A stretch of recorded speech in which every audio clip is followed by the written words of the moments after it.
Mga langga, habang inaantay natin yung mashi natin maluto, gagawa tayo ng chicken pani.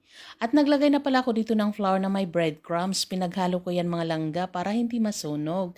At timplahan lang natin ng salt, pepper at paprika. Nasa inyo na yung kung gusto nyo pa ibang spices ay ilagay nyo mga langga. Then mix lang natin mga langga hanggang sa mahalo. At ready na ilagay na natin yung chicken natin. Diyan natin ilagay sa flour mga langga na may breadcrumbs. At ito na nga mga langga, inilagay ko muna pala yan sa ref para ma-absorb yung flour mga langga.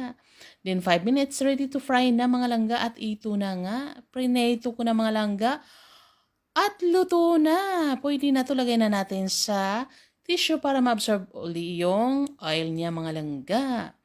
At ito na siya mga langga, luto na sila lahat. So ano pa